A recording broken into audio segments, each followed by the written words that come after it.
Welcome to Divisive Issues, a comic book podcast where we talk about comic books. I'm Ryan. I'm Sly. I'm Phil. And I'm Darryl. You guys ready for the big finale of our Spooktacular? Oh man, what a month it's been. Are you guys excited for Halloween? I am. Especially after reading this book. Yeah. Is anyone planning on any cool costumes? Me and old co-host Ariel are going to be Green Arrow and Black Canary. That's pretty good. Did you force her? Did you force her into it? No, it was her idea. Ariel has lost my respect. Stinks, Darryl. We were thinking about doing Rick and Morty, but I would be Morty and she'd be Rick. That sounds awesome. Hey, Morty, we should get married. And I'm like, I don't know about that, Rick. I'll probably be sitting at home watching Halloween movies. So. Oh. I mean, I don't know if I actually have plans to go anywhere, but we were like, we should at least dress up, but we have to find somewhere to We go. should dress up for our S&M session. I like the idea of exactly. you guys just dressing up alone together in the house. Yeah. That's their fetish. Don't judge. What about you, Darryl? I don't know. I'm going to sit in my room and jerk off all day. To Halloween movies. Well, you have to keep it thematic. You could tell since joining the show, Darryl's improv comedy skills have really gone through the roof. I don't know. For our final week of the Spooktacular month, for week one, we did when horror comics came back into the mainstream of Dracula and Marvel comics. Then we did when they started getting more prestigious with DC and its predecessors to Vertical Line with Alan Moore's Swamp Thing. Then we did horror in other country. In other countries. Country singular. Me, I'm going to speak, but we did horror manga to show how horror manga evolved in Japan, and now we're going to do our, like we said before, the one comic we start up to date with is Archie. So we're doing one of the modern Archie comics, Afterlife with Archie. Did anyone find out when the horror manga came out? Darryl? Which ones? Any of them? I know Marigar Falls came out in 1999. Okay. Because I do my research unlike Darryl. Yeah, the rest are before that. Okay, so like the 90s. So that works because then 70s, 80s, 90s, Well, and then... I think that some of them are much earlier. I think the first one was 60s or Oh, something. Yeah. really? You can tell by just the art style, it's like really old. I don't know. He actually, even his newer stuff, like in the 90s, has that art style. Oh, really? Oh, well, So, fuck me, I guess. Instead of talking about retroactively trying to fix our previous fucked up episode, let's try to work on not fucking up this one and talk about Afterlife with Archie. So, I just need to say that after reading Archie vs. Predator as my only Archie experience, I was really not excited for this. I was pretty turned off to Archie at this point, and I was like, I don't care about these characters. I don't want to see them even in a horror setting. And my tune changed pretty quickly. Did we learn another lesson about judging a book by its cover, Phil? You know what? I think it was fair to judge it because... So this book sucks. Okay. Good to No, know. that's not. I judged it because I should judge most things by the way that they appear to be originally, and then I give them a chance and they can sway me differently. We're doing the first volume of Afterlife with Archie, which is the first 5 issues. I want to discuss a little bit about the history behind this because Okay. it has a very interesting history. First of all, I want to talk about the creative team, and let me say their names. Let me read their names because I'm going to say them wrong because I always do. Robert Aguire-Sacasa. Roberto, bro. Fuck. The one word you probably knew how to say. And it's probably Aguire-Sacasa and Francesco Francavilla, and these two are two of my favorite modern creators. Definitely. I just want to give this backstory on Roberto, the guy, on him because he actually has an interesting way he got introduced into comics because he was originally a playwright, and he worked on the play about Archie, where he made What is that a thing? But here's the thing: so he worked on a play about Archie where he revealed Archie was gay. And the day before it was supposed to be released, Archie Comics, the publisher, sent him a cease and desist letter saying, "You don't make this fucking play." And so he's like, "Okay, I won't." But he just changed the names around and released it as something else. but interesting about that is Marvel and like I saw that play and other plays, and they were like, "This guy knows a lot about comics." And they said, "Hey, you want to write comics for us?" And he was like, "Sure." And he wrote Fantastic Four for Marvel for a while, a run I really liked, where the Fantastic Four went bankrupt. And then he actually became the chief creative officer for Archie.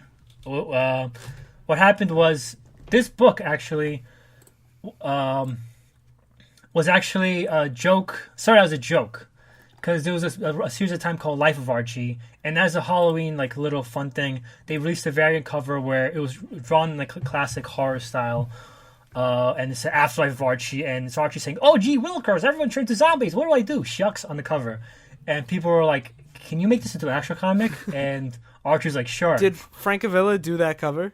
Yes, he did. That's awesome. Yeah, and so they got the original artist for that cover, and they got Roberto Aguire-Sacasa to do the writing, and I think they're both fantastic.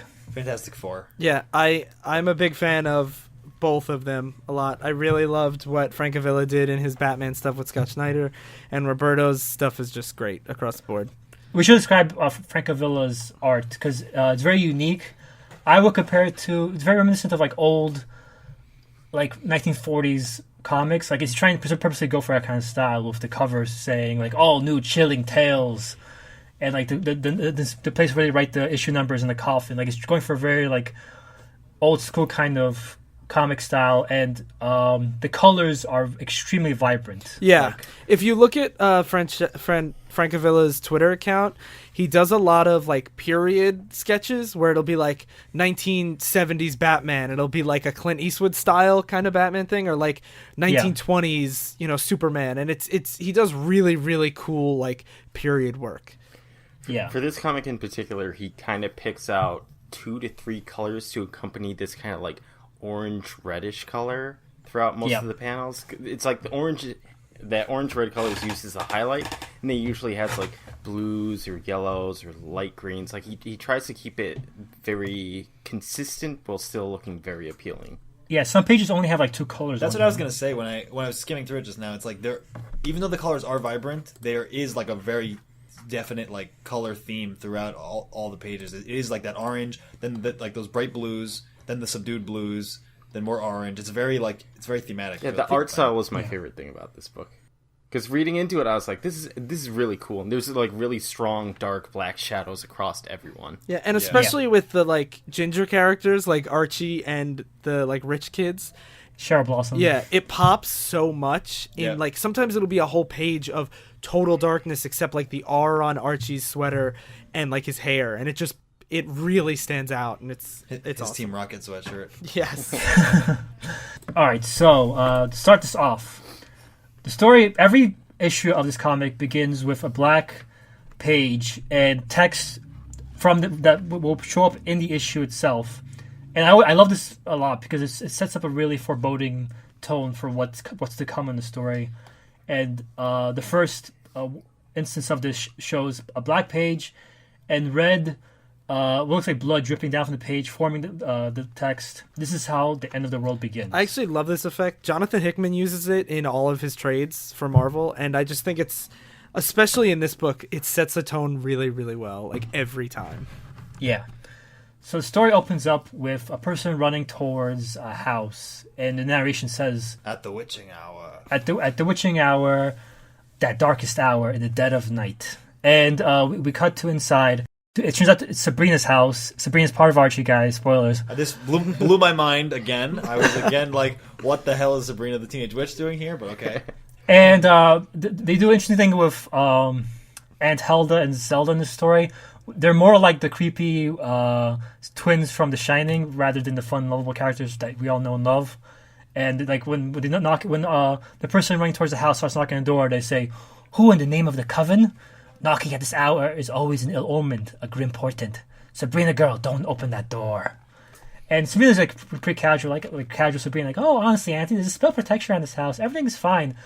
But she opens the door and sees Jughead holding his dead dog, Hot Dog, in his arms. It's a full page of him, and he's got like a black shadow around his back, and he's backlit by that ruddy orange. Yeah. And his tears are streaming down his face. It's a hot dog, Sabrina. A car hit him and sob. I need your help. Sob. Insert sob here. That's one thing I do love about this comic. There are some kind of homages to classic Archie, because whenever people cry in Archie, they always say sob or choke. Oh no, I think a lot of the characters are like spot on. Yeah. So I don't know where to discuss this, but that was my problem with this comic. What? The sob choke? No, it's a good zombie story, but it happens to Archie. That's what makes me love it. I feel like that's kind of like built into the premise. I feel like we have to see how well they do in those confines. I know, and But you didn't finish it thinking like this is an awesome zombie story that didn't need to be Archie at all, because that's how I felt. I was like, this was such a good zombie story, but like the fact that it was Archie meant nothing to me. I actually and, like, feel the opposite, but I feel like it detracted from it. We'll talk about this later because this is a huge discussion I want to yeah, talk this is definitely like the recap page part because it's kind of hard to talk about it without having gone through the book. Okay. Yeah, so it turns out Hot Dog is dead, and the Hilda and Zelda say he's dead. He was already dead when you brought him to us. It was still life might have been done, but now it's too late. She says, once the breath of life has left the body, there are limits to even our powers. And Jughead says, oh, can't you just bring him back? And they're like, blasphemy, you're talking about necromancy, boy, the most dangerous magic. No, make your peace, say your goodbyes, remember, sometimes dead is better. Which is a reference to Pet Sematary. Yep. There's a lot of references to horror stories in this series, which is one of the things I love about it. But, so Sabrina says, sorry, we can't help you, and Jughead just walks off crying. And most importantly, he tells her, you know I loved him just as much as you love Salem, her pet. Yeah. And that really strikes a chord with her, where she's like, I can't imagine losing him. Yeah, and so then she goes and takes a Necromonicon from her steals it from her aunts. I like how it's just in the library. Yeah. And Salem just like, they'll kill you, and she's just like, cover for me. And he says it'll be 1692 all over again. For the Salem witch trials. Yeah, Salem says that they're going to burn her at the stake. And so then Sabrina flies to Jughead's window and says, come meet me by the Hot Dog's doghouse. And the two fly together to a swamp.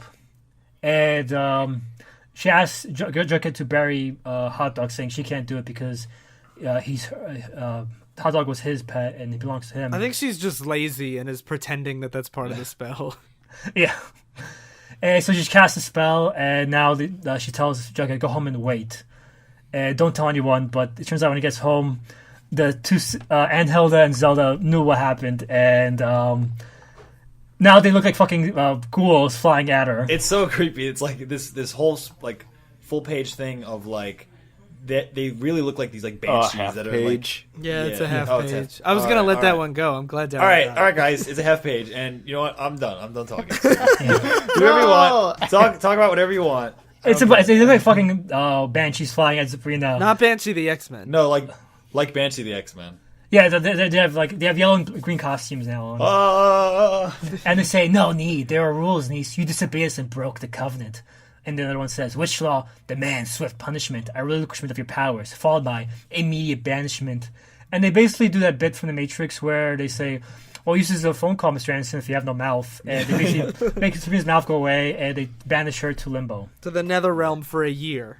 Yeah, and they say, don't worry, you won't miss anything, which is ironic considering what happens. Especially since the next narrative bubble says, the next morning, Riverdale High, less than 12 hours to first contagion. Yeah. So they immediately go into full like zombie story narrative. Format, yeah. Yeah. And we cut to now we get to the Riverdale gang with Archie, Betty, and Veronica, and they're arguing over who Archie's going to take over to dance. Not just that, but both girls need to know what kind of dresses they're going to wear. Like, yeah. Veronica is either going to be sexy witch or sexy gypsy. And Betty was like, oh, I want to be a girl from the Hitchcock movie, Janet Leigh from Psycho, Tippi Hedren from The Birds, and Archie's just like, I don't know what the fuck you're talking about, Betty. Yeah, he actually says that. Yeah. This is too obscure movie trivia for me. But I'm the Archie of the story, I guess. So then Archie goes to Reggie and says, "Oh, what do I do with these crazy women, all right, guys?" But Reggie is distracted, and we have flashbacks. And Reggie's the jock guy, right? He's like the he's the jerk of the. He's the jerk of the group. He's the frat boy. Moose is the jock of the group. We'll see him later. But Reggie he's being distracted because he's flashback to last night where we see his car covered with blood. And then we see him right before the hot dog, his car running towards hot dog, basically implying he ran over hot dog. Implying. I think that's pretty explicit. Basically making it obvious that he ran over hot dog without explicitly saying it. Yeah, the subtext here is that the dog in front of the car got hit by the car. You never know. It could have been a twist. Next page, hot dog flies in front of him and eats his face off. the narrative there is like Archie still talking to him, like, why did something happen last night? As you see the car skidding in front of the dog, and like Reggie after that is Archie's texting. Yeah, because Reggie says you haven't talked to Jughead yet today, right? Yeah, Jughead stayed home sick, and he texts Jughead, and he's like, "Oh, I got a stomach thing." I actually really like that. Like they have them texting like throughout lunch, and it's in like shorthand text bubble, but it's not like obnoxious. Like it's not like in super elite speak or whatever. Yeah, it's just like very like lowercase, like largely full sentences even. Yeah, but it's I thought it was a nice mix of like still showing the informality of the texting, but without it being like annoying. This dates itself because there's no emojis used. So and we also while they're at the cafeteria, we also have one of the reminding things here is Dylan and Chuck the token black guy, and Dylan the loser dork from Archie vs. Predator.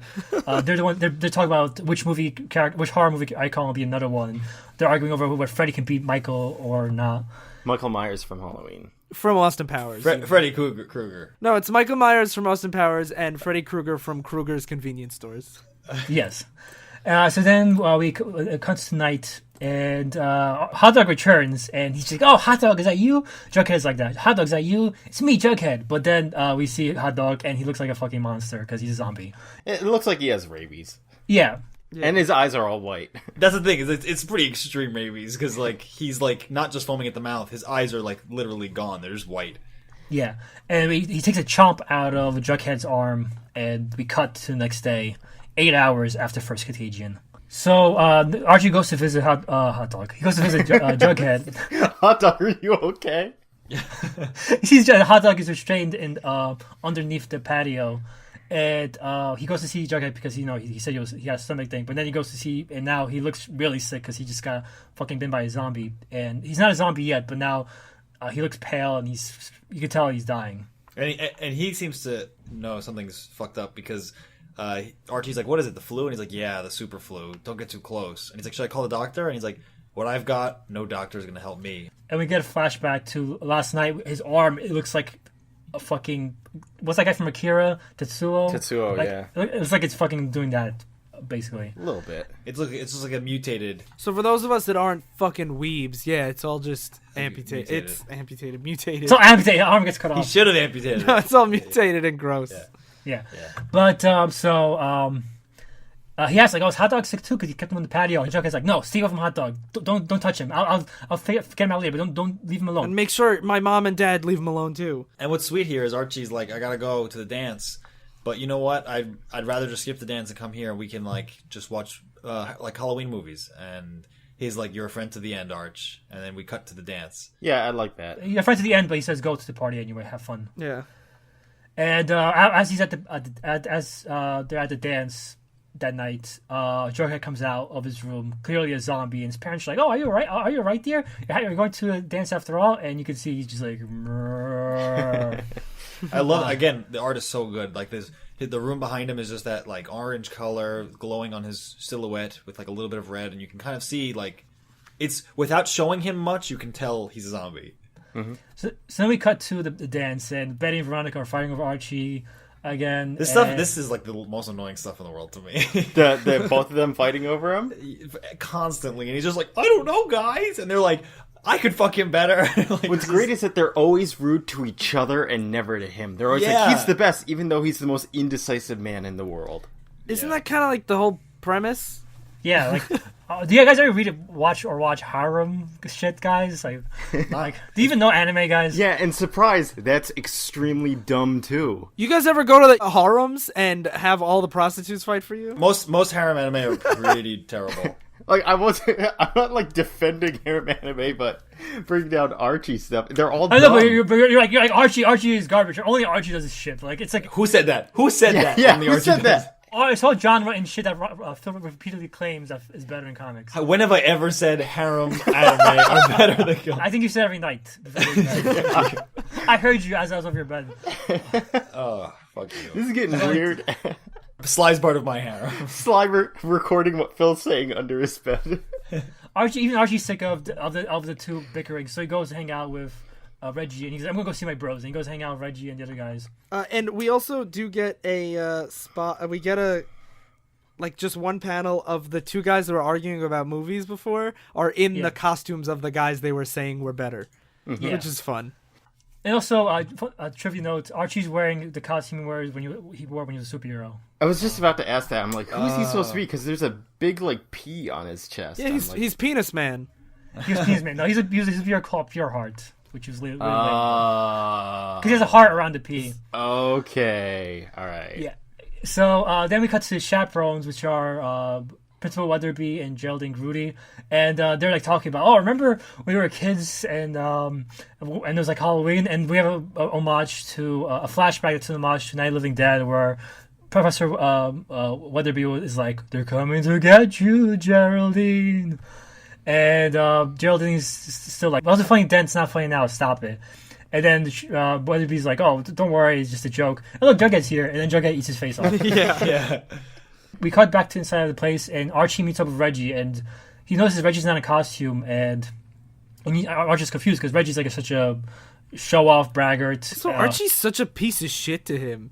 He's like really sad, and Archie's just like, "You're a frat boy. It's in your DNA to dress like an idiot on a semi-regular basis." I think he's joking around with them. It is Reggie. It's something Reggie does. It's just, guys. It's just locker room talk. Oh no! Later, he explains that Reggie likes to, on Halloween, trash mailboxes and steal candy from little kids. So it's not like I have the most sympathy for Reggie. That's true. I think he is like the asshole friend who he's like, "I'm friends with you, but like you're a dick." Yeah, he is. He's the Sly of the group. Yeah. He's usually, because like, Archie, we always wonder what the stories of Archie are. A lot of times it's usually Reggie pulling a prank on somebody else, and then at the end it's him getting his comeuppance. Like, he's usually the foil of the group. So, but here, Reggie admits, like, "I didn't have it in me to dress up. I wasn't even going to come out tonight, but I was just going crazy being at home." And Archie's like, "I know something's wrong. Like, how was your favorite night? Like, what's up?" And Reggie says, I did something bad, Archie, something terrible." And Archie's like, you're Reggie Manta. You're always doing something terrible. More locker room banter. And he's just like, he's about to say what he did, which is basically ran over a hot dog when... Basically. He literally does that. And but before he gets it out, Dilton says, "Hey, look, everyone, Jughead's here. And holy spit, his costume's amazing." And his Jughead walking through the hall going, "Mrrr," as the caption says, 10:15 p.m., Riverdale. Full contagion imminent. And he's like full zombie. Yeah. To be continued. Really cool last page. Issue 2. Issue 2 on the cover is Archie hiding in a graveyard from Jughead. As he says, Archie. Like, it's the classic comic scream of Yarg, but instead he ends with Archie. So, which is kind of clever. I didn't notice that. So the page with the text in red says, "I didn't like Jughead when he was alive. Now that he's dead, well, the less said, the better." We have prologue of... See, without having read Volume 2, I don't know what this leads up to, but it... Yeah, these seem like such pointless characters. Yeah, here. it's... They're not. They do have a point to It's the rich kids, Jason and Cheryl Blossom, and they're coming to pretty much, to come cause havoc at the Halloween dance. They're trying to wreck the proletariat like they wished in Archie vs. Predator. Do they have a history of incest in Archie? No, that's something they made up here. I was gonna say, like, I think this is new, Ryan. Because it's the fucking Lannisters that show up. I don't think Archie was... There are some stuff that's not from classic Archie. I think it's to give them characters a bit of fleshing out, because, if you read fleshing out. Yeah. But if you read Archie vs. Predator, you could notice some of them are kind of flat. Yeah. So basically, she's like, "I'm going to make Betty and Veronica fight, and then I'm going to steal Archie." And her brother's like, "No, I'll be so jealous." And then he holds her hand, and she's like, "I'll always love you." And it's weird. Yep. Yeah. Isn't it touching like it was in Game of Thrones? Like, it's sweet. Brotherly sisterly love. Yeah. So, Harry Potter runs out of the Halloween dance. I think that's the Fourth Doctor. I think that too. Oh, you're right. And they call him a plebe.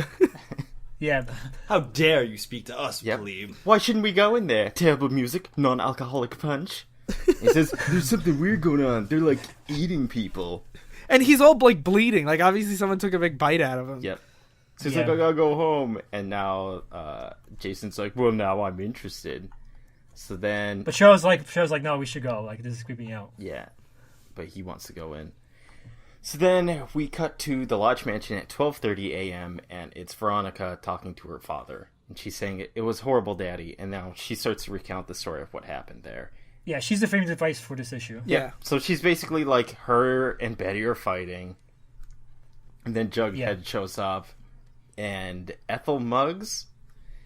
She's like, in the regular continuity, she's a girl that always chases after Jughead, but since Jughead has no interest in girls, he's always like, get away from me. And she's always like finding ways to lure him into dating her. That's usually her thing. No interest in guys either. He's asexual. Yeah. Yeah. So she says, oh, Juggy, you made it. And she's dressed as Snow White. Veronica. She wasn't friends with Ethel when we passed each other in the hall. We nod, that's it. Still, I wouldn't wish what happened to her upon my worst enemy. And then Jughead takes a bite out of her in front of everyone. And then one thing I love is Veronica's like, I think that's when people start laughing to her dad. But in the flashback, it was Veronica laughing. Yeah, it's just Veronica, and Betty's like, what's wrong with you? I actually really love this because Veronica's my least favorite character in like almost anything. And she this actually captures how much of a bitch she is. Like, Archie vs. Predator, another reason I hate about it was she's one of the few survivors. They tried to make her like the fucking Sigourney Weaver of that book. Fuck that book. This is what she is. She's a fucking bitch. So everyone's shocked as they see Jughead. Betty calls Veronica a sick hag. Yeah, and I like that Veronica talks to her father, and she says, ever since we were little girls, Ethel's invited me to these ridiculous birthday parties she throws for herself. Just once I wish you'd made me go, Daddy. And then in small text, her father says, of course it would be my fault somehow. It actually perfectly captures both characters. Yeah, just to show how terrible she is. Yeah. I'd feel less guilty about those 30 seconds. Yep. And there's 30 seconds when Jughead Jones ate Ethel Muggs right in front of us, and no one did anything but stare. And it's a big splash page showing Ethel's hand dropping the apple, the Snow White apple, and just her blood splattering onto the Such apple. a fucking cool page. Mm-hmm. It's such a crazy idea, but like I think in reality, like people would be in shock because it's such a fucking abnormal thing. Yeah. That's something surprising. You don't get that many like good stories about contagion moment. Like the biggest stories about zombie apocalypse happen like out in the middle of nowhere, like Night of the Living Dead, or it happens like weeks afterwards, like 28 days later. I mean, even look at Walking Dead. You just skip a couple months. Well, you still get the moment of the shocking realization that there's zombies, that they are eating people, which is kind of what's happening here. But that moment where a zombie walks through the crowd and like the whole crowd doesn't know what to do, like they think it's a joke. Yeah, because like in reality, if I saw something like this, I would be like, this is some kind of like art performance. Like it's a big Halloween thing. In the city, you always see like weird, like what do they call them? Like not flash mobs, but people just doing performance art like in public. Aren't they flash mobs? Like flash mobs when there's a lot of people though. Yeah, usually. But either way, it's just like that. Your first thought would never be zombies are real and eating people. Like, that would never be the thing I thought first. Okay. So we get another interlude. This time to Pop's Chocolate Shop. No, is Pop's Jughead's dad? No, Jughead's. Oh, you'll see. It's Ginger and Nancy. Yeah, I actually don't. This is the first time I ever read Ginger, so I don't blame you guys for not knowing these characters. Okay, it's these two girls sitting there, and they're talking about how their football stud dates blew them off, so they came here to eat. That's what they're telling Pops. You could tell that they're lesbians. They're arguing about their relationship, and that's something I'm also pretty sure. Is made up by Aguire-Sacasa because, like I said... You mean it's made up by the guy who made Archie gay? And who is gay himself? I mean, I actually really... Plot twist. I really like this scene because they're supposed to be like the small town America, and they're saying like, we always have these sleepovers and have to cover by pretending to date boys and stuff. I wish we could just be open. Like, I can't hide this anymore. And... they're basically like comparing them to the gay Archie character Kevin, and they're like, I don't want to be like that guy. He's a loser or whatever. But no, he's really saying they want to be like that guy because that guy's on the open. No, one of them does. And the other one says, "Are you seriously comparing us to Kevin? Yep. Look at them, you're a Ginger. We're nothing like him on any level." I think because Kevin's such a popular guy that he can get away with it. I think that's the assumption. Oh, okay. And it's funny because like they use their boyfriends as cover, and Nancy's conflicted because she wants to stay with Chuck. And that's why I find funny because the only thing I know about Nancy is that she's Chuck's the token black guy, and the only thing I know about Nancy is that she's a girlfriend of the token black guy. So that's her only defining thing. And this kind of twists on its head. The only thing I know about. And I just immediately like, like these characters more than any of the characters in Archie versus Predator. See, I felt this was a weird inclusion, that it's like you're in the middle of a zombie epidemic, and I understand wanting to do like backstory and flesh out characters more, but it just felt like, I don't know. I mean, it was the same thing like in that Dracula issue when they talked about that captain that didn't matter at all. I was like, this just... And to be fair, I was also kind of like, on that, too. Darryl rather have faceless assholes die, like in Archie vs. Predator. He doesn't want to know these characters and feel bad about it. Well, no, but I think that's a fair point, is like, it doesn't have anything to do with the plot at all. Well, it's character development. I think that's important. Yeah, I'm on Sly's side, but I'm not saying that, like, I'm not going to die on this hill for Darryl. I will die on this hill for Darryl. I will make Darryl die in this hill, I should say. Like, I'm fine that it's introduced. Like, this isn't my problem with the book. It just ties back into that it's just weird that you're doing this to Archie characters. That's like, this is Archie, so it's like, oh, I have like this idea. Since these two girls really don't have more of a strong personality, I'll make them that they're in love with each other, but they're struggling with it. It's just weird because it's Archie. I really just wish this was a regular zombie story. Like, if these were just two... Okay, we can keep talking about this forever. Fuck you guys, we're doing this at the end. I said that forever. Fuck you. Okay, anyway, they get... someone comes into Pops' diner, and it's Jughead's dad. It's Jughead's real dad, not his fake dad, Pop Tate. Yeah. Not my real... Not my real dad. He's a zombie. For you Derek comedy fans out there. Circa 2008. Yeah, I think it's even earlier than that. And after Jughead, Zaz shows up, we cut back to the... Jughead, who's finished eating Ethel. But like classic Jughead, he's still hungry. Yeah. I actually found it really clever, the fact that they made Jughead the main zombie, and he's the guy who's always hungry. So then he turns towards Veronica, and she explains to her father. Then he looked at me and stared right at me. And as crazy as it sounds, Daddy, I swear, on some deep reptilian level, the thing that was once Jughead Jones recognized me and remembered we hated each other. So then he starts rushing at her to eat her. And then she makes a side comment.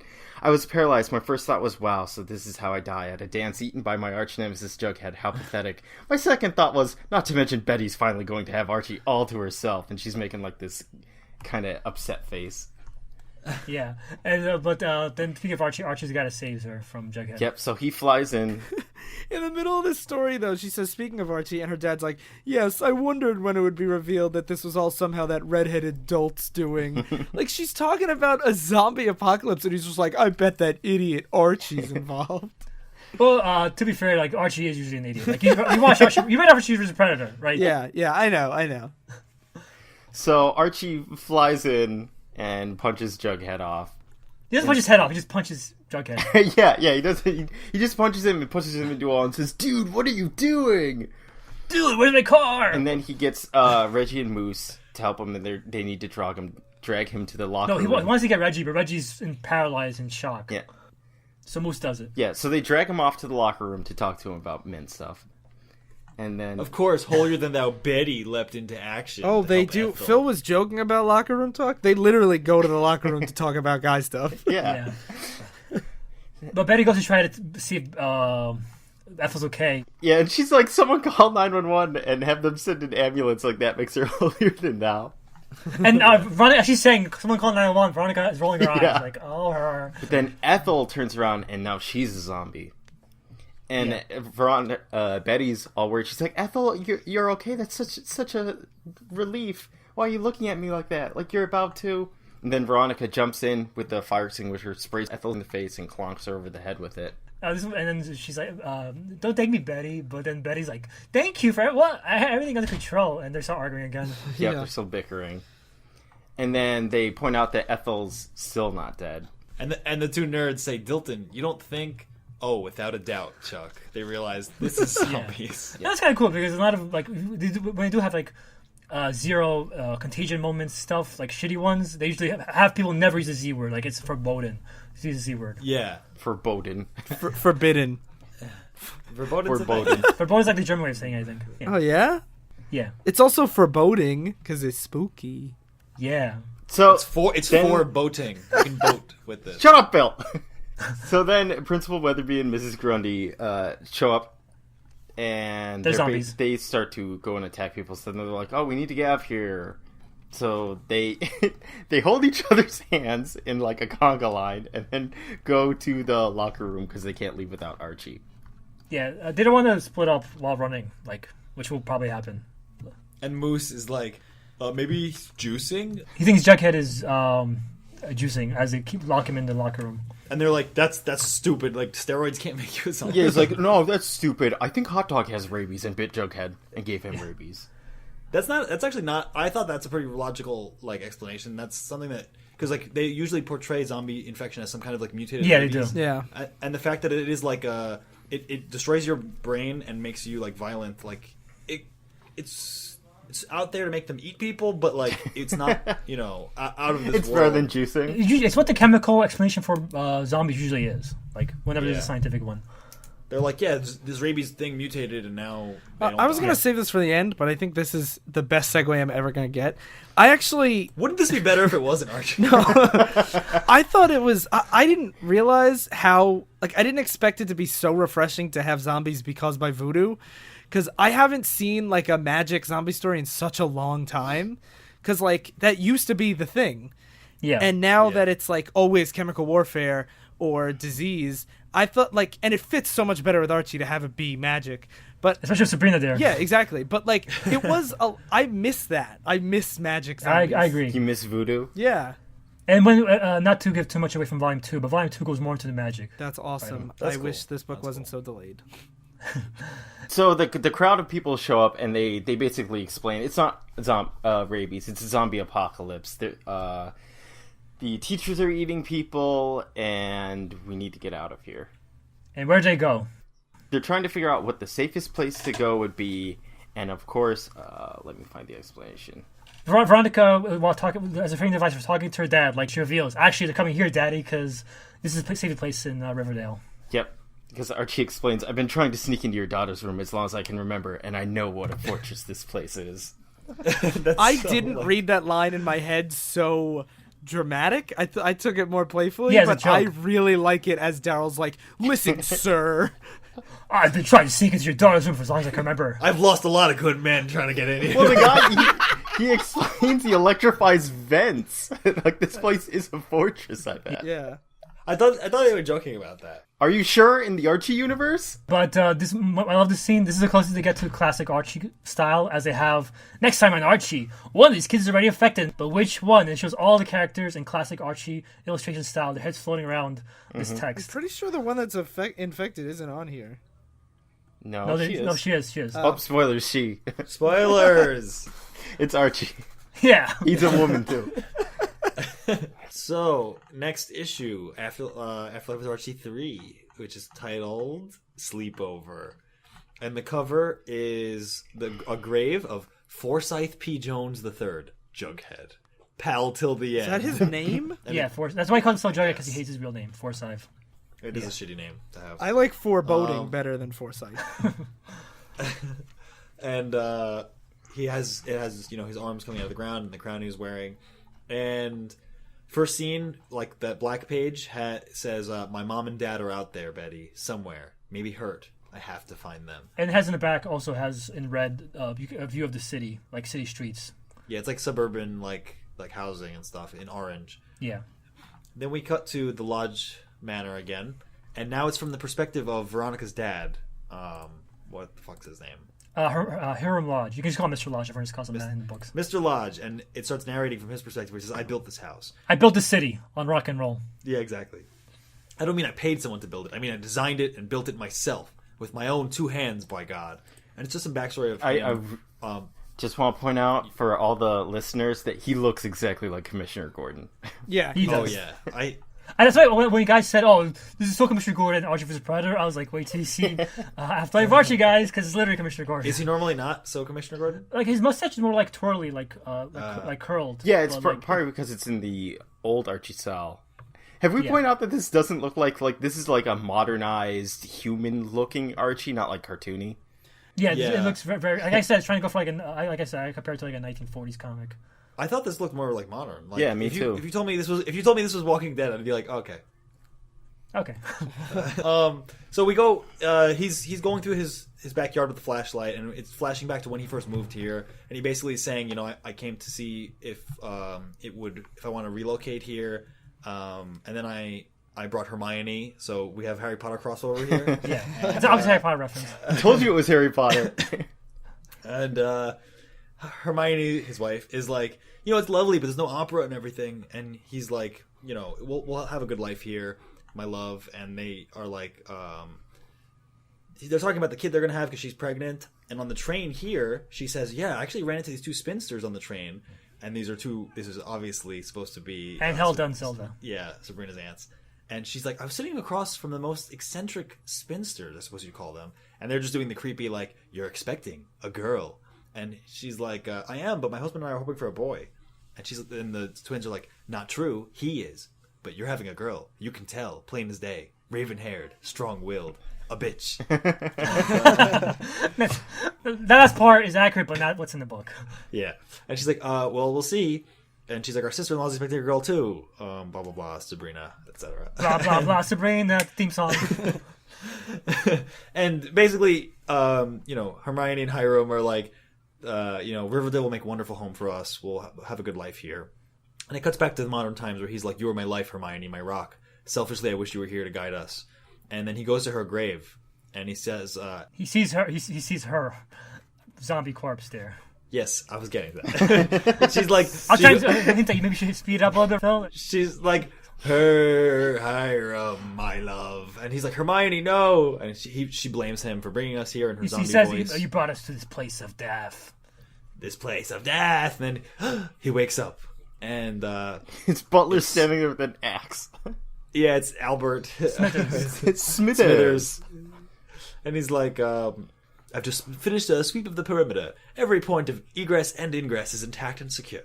Additionally, I've turned on all the security cameras and activated the alarms. So basically, they're just locking down the place. And he's like, I actually heard communication from our satellite, which is crazy that they have, sent from the White House to the National Guard. So this isn't just a satellite, any satellite. They have they can hack into communication between the president. And they say the words quarantine extermination were being uttered in connection with that situation in Riverdale. And he's like, I know the president. He wouldn't do anything foolish. Yeah, he's a friend.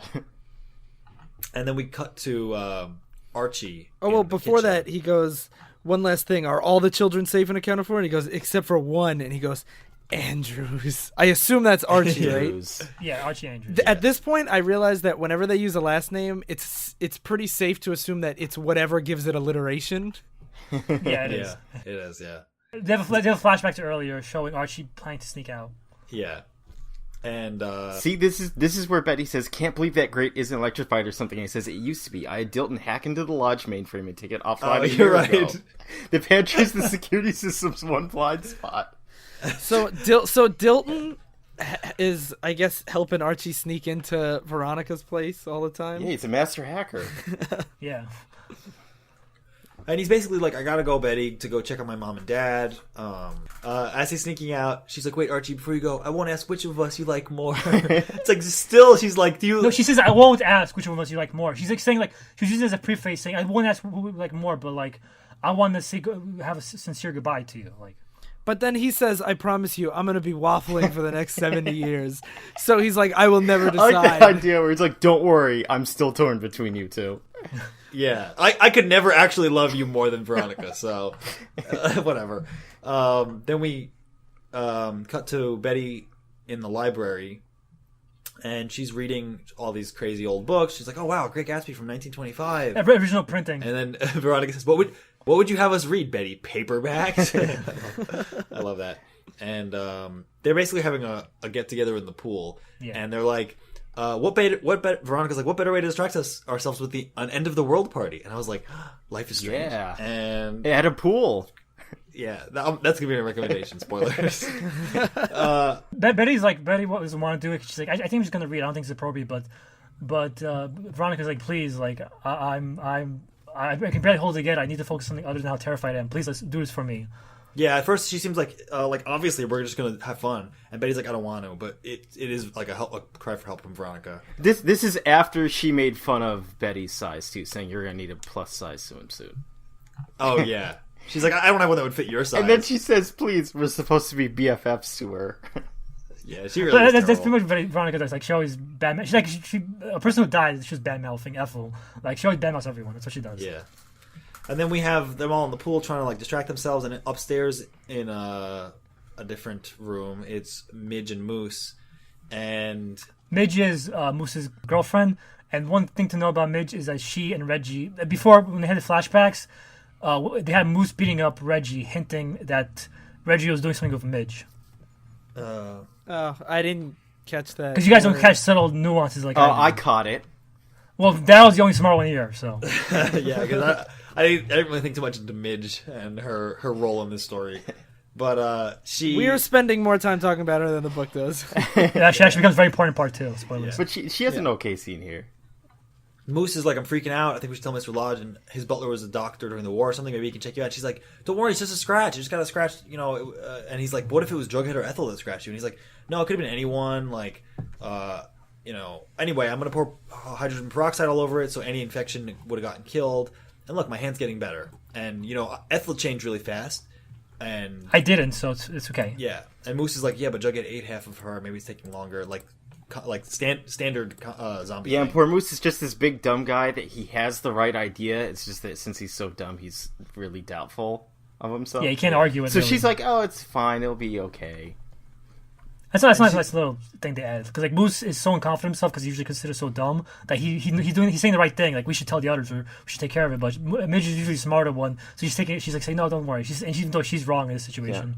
Yeah. Yeah. And they have this like scene where he's embracing her, and she's like, "I love you," and he's like, yeah, I love you too, but how come you're telling me now?"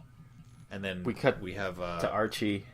Yep, in Riverdale, and the orange glow as he comes out of the sewers it's like on his body, and you can see that the whole town is on fire. Pop Taste is on fire. Yeah, Pops is on fire. Pops, And- no. Pop's the shop. But Pops also is on fire too, the man. Pop's the man and Pop's the shop's on fire. Poor Pops. Always gets the short end poor of the Pops. stick in this universe. Yeah. Yeah. And then we have what are those two girls' names again? Ginger and Nancy. Yeah, they're like, yeah, do we have to burn that place down? They're like, we have to make sure they won't be coming back. It's what they would have wanted. And they're basically just like, yeah, we have to burn these zombies down. Let's just get on this. Let's hotwire Pop's motorcycle and drive to the coast. Yeah. And But Nancy doesn't want to. She wants to go find the people. Her parents. Her parents.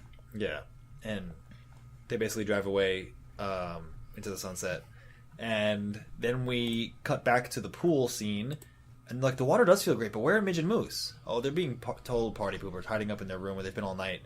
Oh, wait, I think that's them coming out onto the veranda. And as you see these silhouettes, obviously not walking happily, and then you see the mirrors, or, like, the windows break. Yeah, it's from like a and- second floor above the pool. They crash down through the windows into the pool. Yeah. Yep. Then we cut back to Archie. And he's like, it's so weird. I call the fire department, I get a busy signal, and now there's nobody anywhere. As if you don't realize, like, there are zombies. Like, No, because you have to keep in mind, like just because there's zombies means it's in their world already, where no communication's down already. Like, think about how fast it's spread. Like, it's only been like 3 hours or whatever, where now everything's dead. yeah, it's true.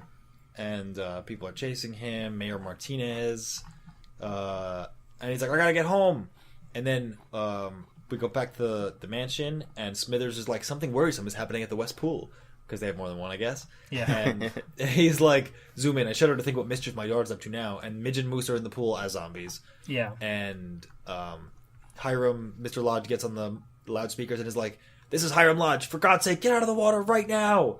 And he's like, seal the pool, Smithers. Already activating its cover. Yeah, the metal cover comes over the pool to try to lock the zombies in. It's like aluminum, too. And like, so the kids get out, and zombie Midge and zombie Moose are in there banging, trying to get their way out. They're in there banging. They're banging each other while they're trying to get their way out.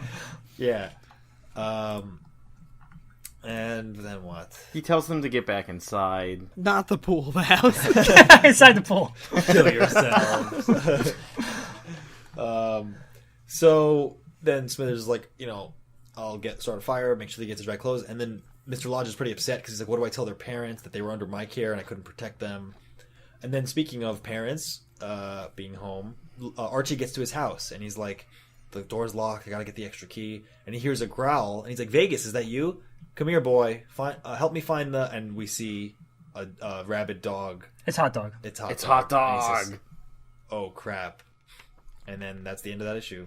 So, issue 4. What's the cover? I don't have it in front of me. The trades have them at the back. It's basically Zombie Giant cackling as a bunch of zombies in the foreground are walking towards Riverdale. Okay. Now entering Riverdale. Drive safely. I found it. And then chapter 4, Archibald Rex. Actually, this is definitely my favorite issue. Oh, absolutely. This is my favorite too. This is so good. So the black page that starts it is like a red hallway, and at the bottom it says, "Please don't make me do this." And it opens 10 years ago, and it's a little like 6-year-old Archie, and he's so cute with his parents, and They're at a puppy farm. yeah, they're at a puppy farm, and he's like looking through a bunch of different dogs, looking through the dogs. He's looking at a bunch of different dogs. He's ripping them open, looking through them. Yeah, and He's a zombie. they're all really cute, and also these pages have a lot more of like a sepia tone. Yeah. Yeah, whenever there's a flashback to the past, everything's in like this kind of cream orange. Yeah. And he picks this really, really cute, I don't know any types of dogs, so it's a black dog with floppy ears. Yeah. Labrador, maybe? Yeah, I guess like a chocolate lab. A black lab? Or I don't know. Yeah. And he picks this dog named Vegas, because that's where they found him, right on the strip. He's a mutt, but loyal as, oh heck, follows me around all day. And then they start playing, and it's just like adorable. Yeah. And then Archie's parents are talking about it, and like the dad's like, looks like we got a new friend. And the mom starts crying because it reminds her of when her dog Spotty died, and they don't want Archie to have to go through that. But the dad's like, well, it's important for him to like cherish life and understand that everyone has to die someday. And It's also great when before they really do demonstrate before they even let him pick the dog. Like they're like, you're gonna be taking care of this. It's gonna be your dog. You clean up his mess. You take care of him if he gets sick. Like you and him are gonna be like together constantly. They like reinforce that. yeah. And then it cuts back to modern day when it's Archie staring down Hot Dog, all zombified. And right before Hot Dog lunges, we see another scene of like 6-year-old Archie. Another flashback. Yeah, another flashback of 6-year-old Archie and 6-year-old Jughead like hanging out with their dogs together. And he's like, what about your dog? Like, that's a stupid name too. And then Vegas jumps through the window, now in modern times, and comes between Archie and Hot Dog. I want to point out that whenever we say like this is just like a real quick flashback, it's usually just one panel and it doesn't feel intrusive. Yeah. It just feels very natural because of the cream colors compared against like the orange and blues of the modern day setting. You can easily tell it's like, oh, this is a lot long ago. Yeah. This comic's actually through and through is very like easy to read. Like there was you never have to be like, what is happening? There's no confusion at all. It's very good like flow. Both the art's clean enough that you can and good enough that you can tell what action's happening on the screen, and it's also well written that it's not super confusing when you read. One of the big reasons why, and also probably one of the big reasons why the book is so delayed, is Francesco Francavilla does not only the penciling but also all the inking and also all the coloring. Yeah. So I was wondering why he was just listed as the artist instead of like because he's really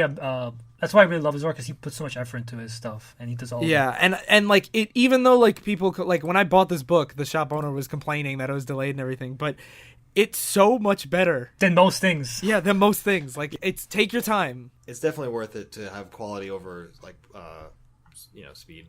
Yeah. I disagree. I like being as fast as I can. I am Sonic the Hedgehog. Gotta go fast. Yeah, they call me 2-Minute Darryl. Oh God. Oh, because we have Darryl's like 2-Minute Darryl, the Fascist Phil, and everyone else. Okay. So cutting back to literally my favorite scene of the whole book. Yeah, this was so good. So Vegas is in between Hot Dog and Archie, and Vegas's inner monologue is all lowercase in parentheses. Archie Master, protect. And he starts growling at Hot Dog, and then we see like a puppy Vegas sick, and Archie taking care of him. Flashback again. And his dad's like, he'll be all right, son. His tummy's upset, that's all. And this is how it works. You take care of Vegas when he's sick or needs help. He'll do the same for you without even thinking about it. And Archie's like, Vegas, don't. And Vegas lunges at Hot Dog, and is basically, well, he's thinking, run, Archie Master, run. My life for yours. Live, Archie Master. Thank you, love you forever. But now, run, run, run. Live. It sounds it sounds a little cheesy, like reading it, but like when you actually are like reading these panels, it's really like touching. I think it was a bit cheesy reading it, especially the dog knowing I'm sacrificing my life for yours. But there's there's a panel at the very bottom that shows the dog's eyes, and it's really like sad dog eyes. And it still makes you feel sad. I was sitting in the library crying when I was reading this. Yeah, you might think it's like cheesy, but like animals do, like dogs have sacrificed themselves like for their people. Well, like, I know they give their lives for it. It was just like I don't know if they willingly know they're going to die for the sake of their I mean, lives. running into fire is such an unnatural instinct, and dogs do that to save people. Like they know, like, I am going to do something super dangerous. I know that. I'm just saying, like, the idea that the dog knows it's going to die. Sorry, Darryl, that this dog sentience isn't fucking realistic enough for you in this zombie Archie story, you piece of shit. I'm a monster. This poor and, dog. Like, the thing that's so powerful about this scene is Archie, like, stands there and he doesn't quite understand what's happening right away. He's like, what are you? Oh no, oh my god, and that's when you see the sad eyes. And he says, like, run. And he goes, damn it, Vegas. And he runs away. And you see, like, they're fighting this whole time. Like, you can see Vegas and Hot Dog, like, biting each other and, like, wrestling. Yeah. So Archie kicks open his door and he runs upstairs and he finds his mom. And he's like, thank God, why didn't you answer me? You're in shock. Like, are you okay? And the mom's, like, kind of just, like, frozen up. And she's like, your father, he heard scratching. And this is when zombie dad breaks in. Mm-hmm. Yeah, his dad's now zombie. Yeah. And especially, like, not only was the dog stuff, but, like, his dad stuff during the flashback scene. Yeah. Like, I'm so sad. Yeah, I felt that way too. And now Archie is coming after his dad with a baseball bat, and he's like, get the hell away from my mom. Well, first they hide under the bed, and the dad's looking around, and then he lifts up the bed and sees the mom was hiding under there. Then Archie he sniffs her out, like he's like, yep, where are they? Yeah.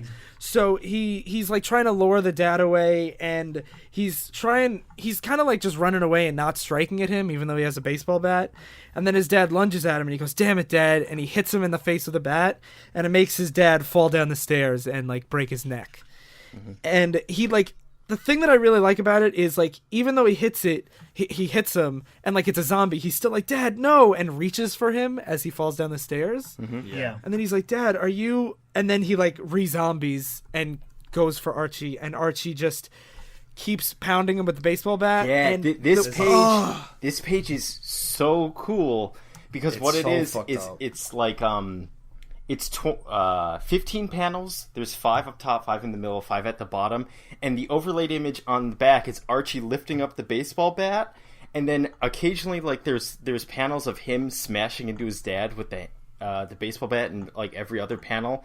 And then in other panels, it's his memories with his dad. Like, them going out to a ball game, him riding on his dad's shoulders, him teaching him how to shave. So it's this cool juxtaposition of what he has to do and like just his memories with his dad. It's really well done. And as he's killing his dad, he says, "I love you, Dad. I love you." Yeah, the last panel is him smashing his dad's head, saying, "I love you." Yeah, and then this was so terrible. This issue is really, really good.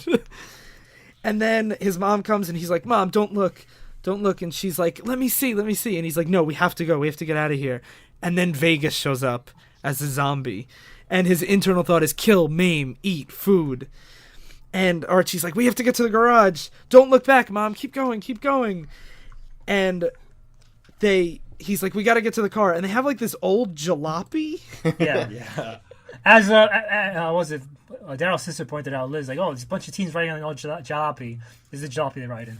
Yeah. And it's back to a flashback with his dad that's like, you know, you're 16, time for you to start driving lessons. Let's fix up this old jalopy as like a fun father-son bonding thing so that the audience can be really fucking sad at this point. What's cool is she asks him, will that thing run? And he says definitely, because he remembers when he fixed it up with his dad. Oh, God. Yeah. And it's a neat tie-in to that. Yeah, and as they drive, Archie's crying and his mom's crying, and he's like, he's gone, Dad's gone. I'm so sorry I didn't get to you in time. I'm not going to let you die, Mom, I swear. I'm not going to let anyone else die ever again. And then it cuts to Jughead getting like an army of zombies together, including both dogs. Yeah, he's with Hot Dog petting him again as a zombie. He's petting zombie Hot Dog. And they're all outside of the town. And Jughead points at Lodge Manor, where they're all staying, smiles. So this is like... He's kind of like partially sentient here. He's like the head zombie. Well, we saw the inner monologue of the dog is still like... It's still thinking, like, eat, maim, food. So these zombies are slightly smarter than regular zombies. Right. And that's the end of issue 4. Next, Siege. Yeah. This whole, like... Especially this issue, but this whole thing made me... I've been so sick of, like, zombie stuff until this. I was supposed to say zombie stuff, and this book didn't help. I'm pretty sure issue 4 of this book is the best single issue I've read for this show, in my opinion. It might be. I wouldn't disagree.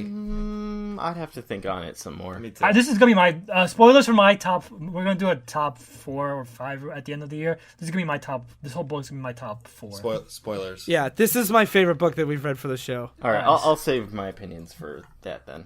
This book sucks. Yeah, bottom 5. Yeah. Nemesis is better than this. Where's the Nemesis? So, final issue of book 1, issue 5. And the cover is just everyone, all the zombies in Halloween gear, just in the crowd together. Mm-hmm. And the intro page, the red text and the black background shows an empty swing set over a red sky, and the text says, "We've lived here all our lives, and we're never going to come back, are we?" And we cut to Butler's log, and it's inside the mansion, and Butler... Herbert H. Smithers is writing it, and he said, "We served the Lodge family for more than 70 years, and I'm tending to his son like my father tended to his master." Okay, this happens in Batman too. Is that a thing? Do butlers have kids that become butlers for the same family? I'm pretty sure. It's more of an old, not anymore really, but in old timey, like think about it, like servants' quarters in mansions. Like the servants got to live with the people they served, because what are you gonna do? Like come to work every day from? Yeah. It's like you lived there and you served them, and then you got free housing. That's like the So trade-off. that is a thing? That is a thing. Yeah. Okay. And so we cut to like the father, all these flashbacks of the father giving him advice on how to be a good butler while they're working together. He says, "We live in this house, but we are not of this house. Do you understand?" "Yes, sir. Be indispensable and be invisible. See everything, but only be seen when you're needed. And always, Hubert, be discreet." And Hubert talks about how he buried his father outside Lodge in the Lodge house. Yeah, he didn't want to bury him. He didn't think it was fair to ask to bury him in the family lot. Because he says, as his father said, "We live in this house, but we're not of this house." And he was the one who took Hermione Granger to Hogwarts. No, he took Hermione to get when she was pregnant, Veronica, to the hospital because she was premature. Yeah, and again, it's always like he keeps talking about being prepared and discreet. Like she's like, "My bag," and he's like, "It's ready in the car," and I've already phoned the doctor. They're all waiting for you. Yeah, like the dad was busy, but he was there to take care of her. Yeah, and as in the hospital, Hermione asks Smithers, "You know, my husband is, let us say, easily distracted, and then my health is somewhat precarious.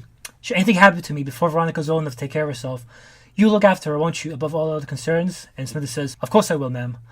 As he's holding baby Veronica. Above everything else. And then he talks about how when Hermione died, he was there as Hiram was crying in front of her grave, begging his dead wife's forgiveness for all his transgressions. And he was in the background, as his father advised, invisible, but he saw everything. And he talks about how he sees everything in his house as he passes by Nancy and Chuck reuniting.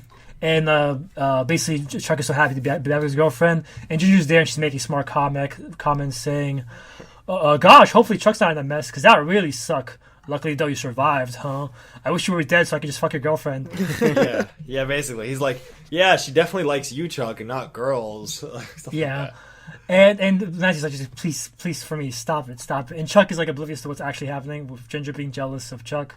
But Smithers, you can kind of get a sense that Smithers gets it, that there's a triangle going on here. Yeah. And he sees all. He's Alfred.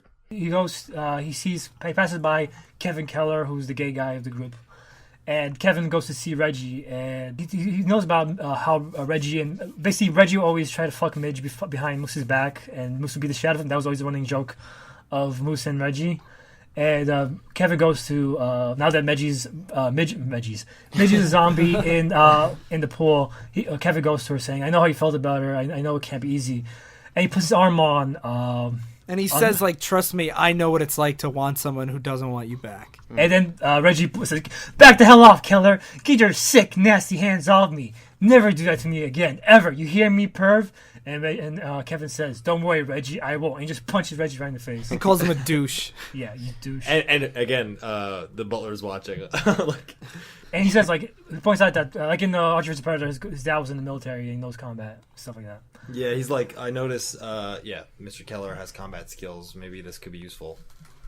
And Cheryl and her brother have moved in to Veronica's place, and they're bickering again about how the brother wants to fuck her, and she said, "You can't fuck me anymore." And then Veronica's walking around the house singing, "Hey, Mr. Sandman, bring me a dream." Yeah. And she walks into Archie crying in Betty's lap. I love this scene. Yeah. And Archie's like, "I killed my dad," and Betty's like, "No, Archie, that thing wasn't your fault. That was something else." And he's like, "I should have done more." And she's like, "From what you told me, you saved your mother. If you could have done more, you would have. Everyone knows that." And she's saying, "You're a hero, Archie." And he's just like, "If I'm a hero, I'm just sitting here crying like this." But he's like, "Whenever you see somebody who's not going to judge you, who will love you for exactly who you are, I'm here for you, Archie, always." And Veronica's looking at this like horrified. And you see the scene right after is the butler watching it. Or, like, you don't see him watching it. You see the chair where he just was. You can tell he was just there because the coffee's hot. The chair's, like, turning. Yeah. And you know he saw this as on the move to go help Veronica. Because that's his, like... This is the only person he, like, isn't invisible for. Yeah, and Veronica's crying, and she's saying, like, when Archie, after everything happened, Archie went to Betty first to deal with his pain. Now to me. Like, this is everything, isn't it? Oh, I like that he says, "Archie Andrews doesn't deserve you." And she says, "Well, of course not. What does it matter if I love him?" Yeah. But she is also, like, crying. She doesn't say it, like, snarky and blasé. She might try to, like, as a show of, like, you know, I'm tough still, even though I'm crying. People do that. Yeah. This is my favorite Veronica moment of the whole book. Well, it's like the one time she acts like a human. Yeah, that's true. And speaking of people acting human, Reggie is at the pool, and he's preparing to open the pool to let Midge out. And he's just like, "Oh, hey, hold on, Midgie, I'll get you out of." And Dylan stops him saying, like, "What the heck are you doing?" And as they're doing that, they realize that zombies are banging on the glass wall to the pool, and they realize all the zombies are now converging outside. Yeah, and the wall's cracking too, where they thought it wouldn't, like it was shatterproof. Yeah, I like that they're like, if the glass isn't shatterproof, and they're like, why would it be? This is a house. I found that was one of the funniest things about this whole story arc to me, as much as I really liked it, is like, they're like, this mansion's a fortress, but it's really like, it's a palace in the sense that it's like rich, but it is in no way defensible besides the security cameras, really. Well, Like, why would it be? Yeah, exactly. Because it's Archie. But, like, it wouldn't be, so why assume, like, we can hold out a zombie horde here? There are literally walls that are just glass, which is the worst thing you can have to hold out zombies. Well, they have, like, a front gate and stuff like that, too. So Yeah, but... I'm saying, like, doesn't the Archie universe, like, aren't there robots and stuff in it? That's not regularly, not like in Archie vs. Predator. That was kind of out there. Archie vs. Predator isn't full canon, guys. Just for this point to you. Okay, so Predator isn't Archie. I mean, Archie isn't Predator. Actually, this is actually a sequel. This is Predator's Archie's the entire time. But the whole gang goes to the security room, and they see everything that's going on.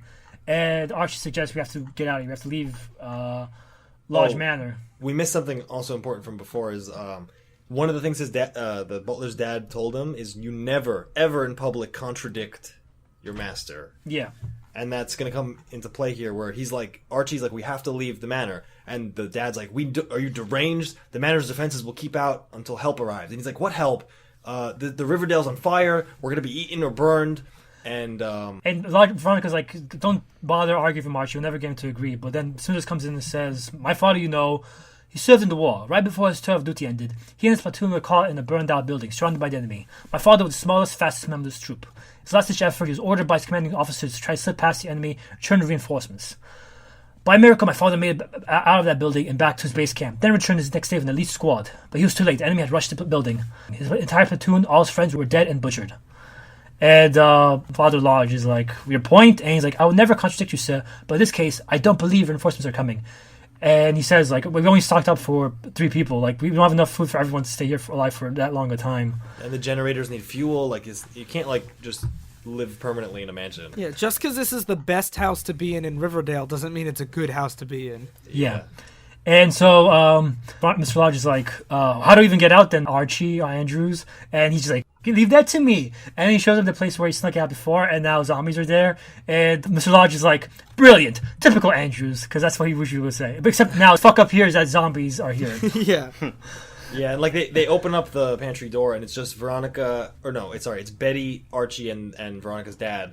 And he says, "Oh crap!" The dad says, "Brilliant, typical Andrews," and Betty's just ...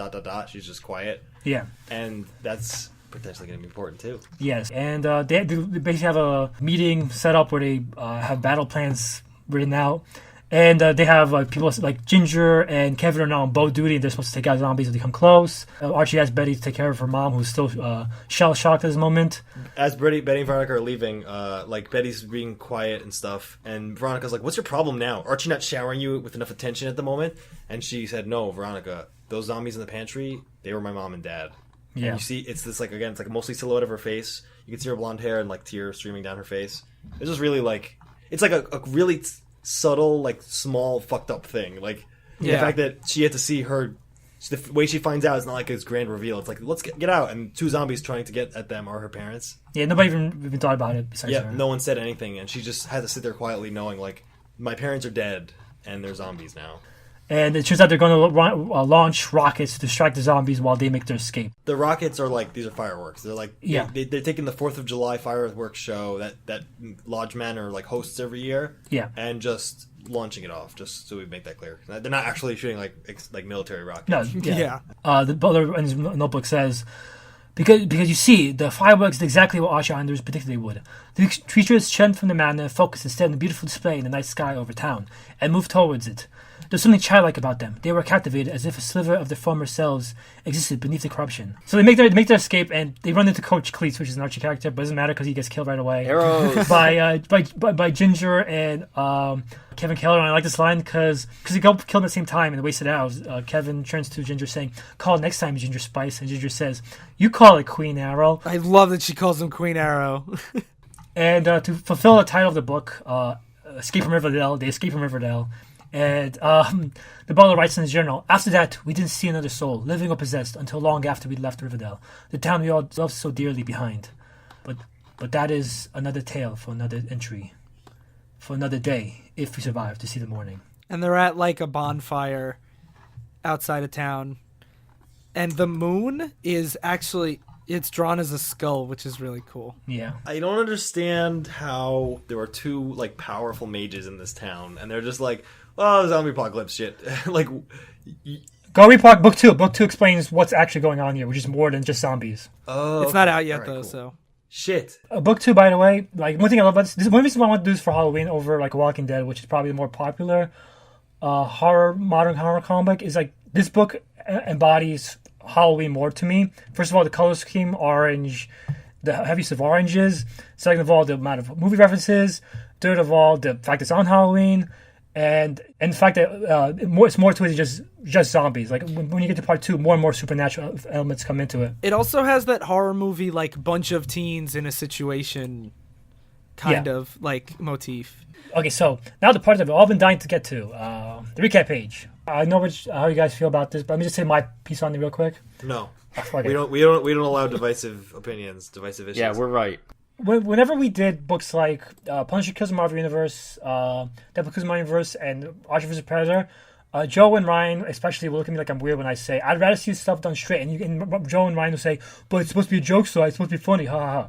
And I always said, if you make it like it's just a generally good story removed from like the premise, like I'd rather have that. And I think this is a perfect example of that, where this is just a solid story, and the Archie stuff is just a little fun thing if you're an Archie fan. Like, and it has jokes that play on the classic Archie stuff, but the fact that it's played straight and is a great standalone story, I'd rather have more stuff like this than stuff like Archie vs. Predator.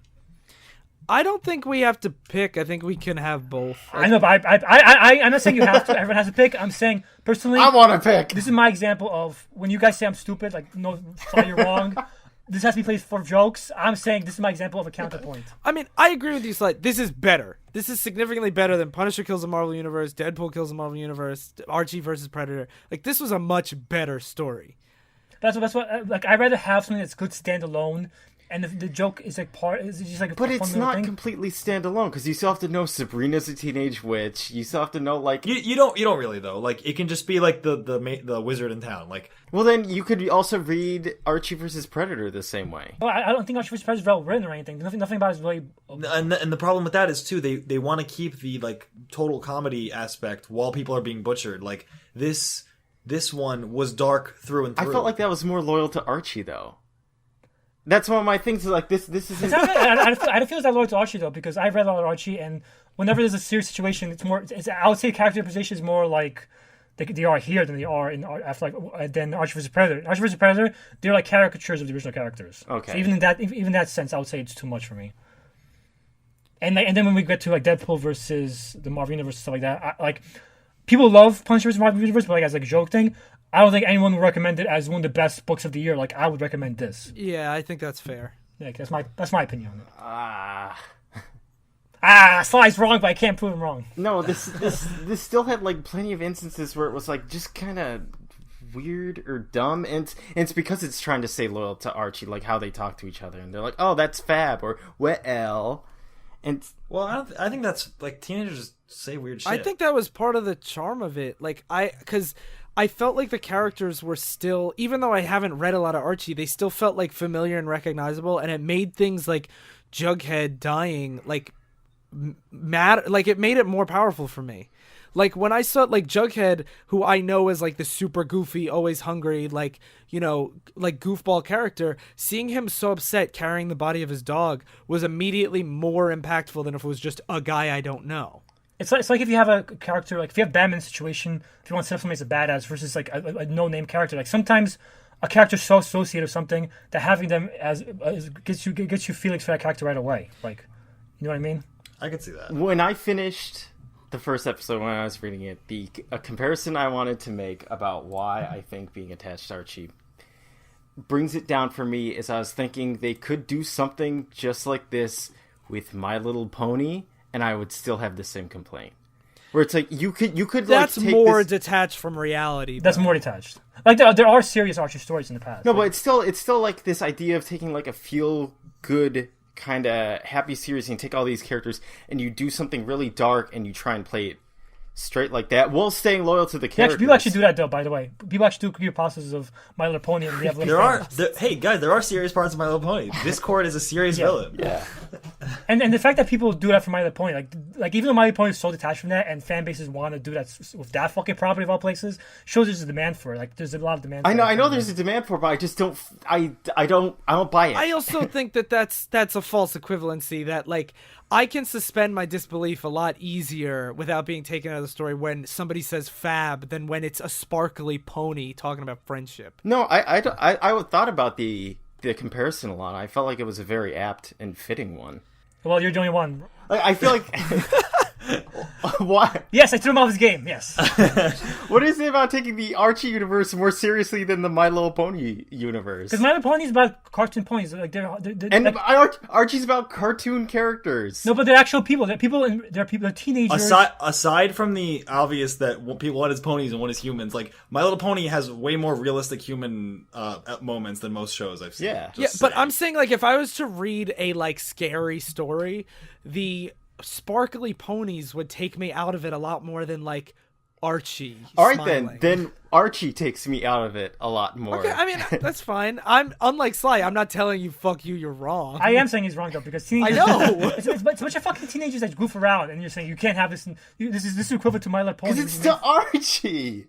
It's like doing a Brady Bunch story where they turn to zombies and they're like, some of them like Jan gets bitten and then some of them are like crying and they're so sad about it. And it's like what are you doing to this series? Like if it's well written, I will like it. No, okay, but it's not about not liking it because I think everyone likes this. The question is, if there was a Brady Bunch story like that, would you be like, this is better? If it was well written, yes, I would like it. If it was well written, I'm not saying you shouldn't like it. I'm saying, would it be better for being a Brady Bunch story? It's hard for me to gauge because I read a lot of Archie growing up, and for me this was like a nice little treat to see these characters done in a serious way. Two characters I liked in the like kind of like childish way when I was growing up, seeing them taken seriously like as an actual series, like something like when you have like any other thing you like as a kid when you see like a actually well written thing featuring that and elevating the material. If I had the same feelings for Brady Bunch, I would appreciate that. I really would. See, I've only read Archie versus Predator and this. It's the only Archie I know. And I felt, even with just a little bit of like cultural osmosis that I know about these characters, I thought it was better because of it, because they still were the archetypes, but it made moments. Okay. I mean, you could disagree, but for me, it made moments when like Archie goes to Betty because he like was crying and like had to kill his dad instead of Veronica. That was more powerful. Do you know I groaned at that scene so hard? I liked it. I went, come on.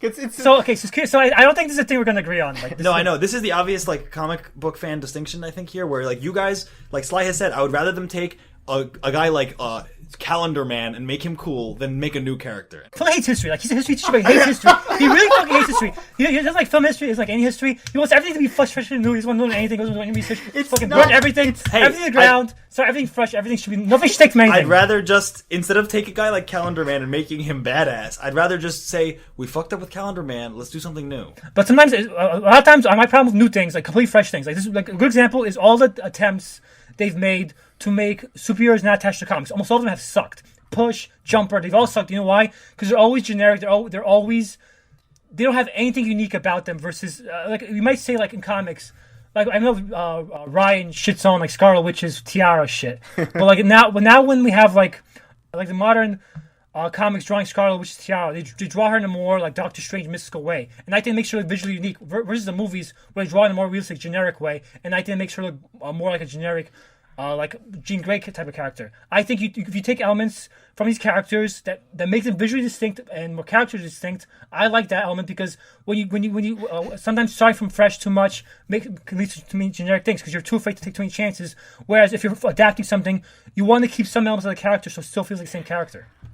Okay, I can agree with that. I think having a deep like lore like history to pull from can kind of come across when you're writing a character because you're like you can tell that these people have been around as characters, but I don't think it's always appropriate. And I didn't dislike this story for being Archie, but I didn't care that it was Archie. Like again, I said it before, if this was a bunch of random teens, I would have enjoyed it. I think just as much. Okay, I think that's fair. Okay. The other point I was gonna make is it's sort of like when we watched Fanforstic.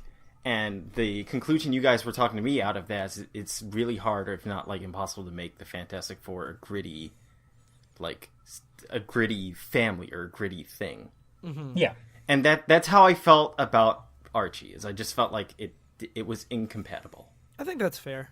Like I could disagree, but I do think that is a fair. Yeah, I want to bring this up because it's relevant. All of Archie's modern stuff, it's more like modern teen drama Have stuff. you read any of the reboot stuff, Sly? Yeah, I actually have. That came out more accusative as I meant. Like, have you even read that shit you're talking about? I have not read it, but I've been interested in it. Afterlife Archie actually changed Archie comics in general. Like I said in Archie vs. Predator, I think they became a more interesting company in recent years. I think partly because of this book, but now a lot of their stuff is less. The stuff you think of Archie when you think of Archie, that's not Archie anymore. Yeah, I think that's a good point, is that my inexperience of Archie is just telling people that it's like I don't know what Archie's become, so I'm still kind of like holding on to this old image of Archie. But that's like the double-edged blade when you use franchises like this, is that some people have an idea of what Archie is. That's true. When they That's go true. into it. That's true. So did any of us regret reading this? No. I did. No, I'm just kidding. Yeah, I thought it was really great. That was pretty good. It was one of those where I just wished that the artist and writer. I want to read something else by the artist. Well, just remember, Twitter is at Divisive Issues. We're on SoundCloud, iTunes, Stitcher, Google Play. You should write us reviews because it's really helpful. You can email questions at divisiveissues@gmail.com. And I've been taking a lot of questions from the Comrade Radio. I've been Ryan Lynch. Well, I've been taking a lot of questions from the Comrade Radio Facebook group. Everyone should join it. It's public and fun and great.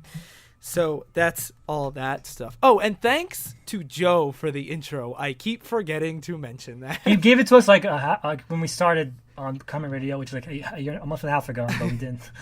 You're still a year ago. A year ago. We've been doing this forever. Our backlog is actually that long. That's why it takes so long to answer questions. And check out all the other shows at comraderadio.com. Square Roots just started FF10 a couple weeks ago, and everyone should listen to it. So far they like it. That might not stay. So you guys should check it out. Yeah, that game only gets better as you go into it. Yeah, I was about to say, if you like it at the beginning, like, you're just gonna... Oh, well, Yeah. well, I just know Matt was like, I like it so far, but I usually like these games we do, and then I hate them, so we'll see what happens. So, but either way, the first episode was great. I haven't listened to the other ones yet because we're recording this in the past. And, yeah, so recommendations? Obviously, I'm gonna recommend Telltale's Walking Dead games. I only played the first one, but the last time I actually gave a shit about zombies, and I gave a shit so badly that I could like cry from that game. And this comic made me feel similar. Cry for justice. Where fuck you, Sly. This comic made me feel similar. It's very rare for me to watch a zombie or play or read a zombie fiction where I'm like, oh my god, like this is literally like a nightmare. Like zombie apocalypse is actually the worst thing that can happen to feel it on a very like emotional and visceral level. Like the last time I felt that way was the Walking Dead game. I second that recommendation. It was really great. What about you, Darryl? If you like the idea of going to the end of the world party at a pool, play Life is Strange. Yeah. Oh, Phil said that was to be his recommendation. He spoiled it, but it was a fake spoiler. Yeah, and then I took it. I absorbed it into myself. I second my own original recommendation. What is this? Because I haven't actually heard about it. Pitch it to me. It's this girl finds out that she can go back in time, and so Is it a TV show? No, it's a game. I've watched old co-host Sean play it, and it's great. It's so good. yeah, it's a story-driven narrative game in the vein of Walking Dead, or all like the Telltale games. I will say Darryl's complaint before about like it sucks that they're going like well, like they say really dumb shit in this game too, which have turned people off. Like for example, "fuck your selfie," but because they're teenagers, you're like this is like teenagers do shit like. So this. if you're Archie, like, you're not allowed to do shit like that. Fuck you, Phil. Fuck you down. That was what I insisted on it. No, you can do stuff like that. It's just weird in this zombie story about Archie. So Life is Strange is perfectly like not dark at all. it's dark. Oh, it's dark like this. Maybe that was just wrong about this point. No, that wasn't an established franchise before. That was stupid. No, I think I know we're fucking with you. I'm gonna kill you, Sly. The final Halloween twist: psychopath Darryl is a real killer. Yeah, I'm at the door. My recommendation is the writer of this book, Roberto Aguire-Sacasa. Unfortunately, it's not Roberto says Sly. Fuck. But it's not. Unfortunately, it's not Francavilla, but it's another artist that I didn't know before, and now I like almost as much as Francavilla. Robert Hack. He's not a hack, but his name is Robert Hack. But it's a book called Chilling Tales of Sabrina, and it was written after this book came out, became popular. And it's basically part of the same line, the horror Archie line. And basically, while this was going on, people were asking, like, what happened to Sabrina during all this stuff? What's happening to her in Limbo? And because they realized there's so much demand for Sabrina, they decided to make a new series in a separate like continuity. By the time you can guess, it's going for the same like classic horror feel as Archie. And the thing I actually think it might be better, or at least scarier than this book. It's really fucking good. It goes into history of witchcraft, and they're not witches like in Harry Potter. Like we're so used to, like the fucking Harry Potter and all that hocus pocus witches. These are the old type of witches where they fuck the devil and shit like that. Like this is old school. You've never seen Hocus Pocus. They talk about how they like fuck the devil. They do. I mean, kind of. They make jokes about it. Yeah. Yeah, and they talk about the history of witchcraft. Salem is called Salem because he was at the Salem witch trials. Like that's cool. And you see the flashback to the Salem witch trials. It's a really dark story, and it's a story I have no. It's like this book. I really love it because in both cases I have no idea where the story's going, and for some reason like witches are such an unexplored element in horror recently, at least. They're pretty fucking scary. A person that could turn into a cat. Have you seen The Witch? Oh, I have actually heard good things about that. That's a pretty good movie about witches back in the old like Salem times. I will keep my recommendation very quick. I'm gonna recommend Hocus Pocus. I'm gonna recommend iZombie by Chris Robertson and Michael Allred.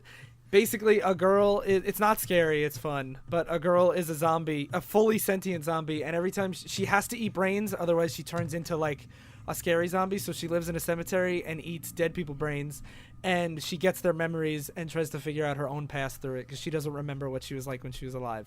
And it's a lot of fun and it's great. And they made a show that's based on a different character but a similar premise. So if you've seen the show, the book is definitely worth reading. And Cool. yeah, that's it. So thank you guys for listening to our whole Octremble Spooktacular month. If you like Spooktacular. Spooked, whatever. If you like big theme months, let us know because we've debated doing more, but we're not sure if it's worth.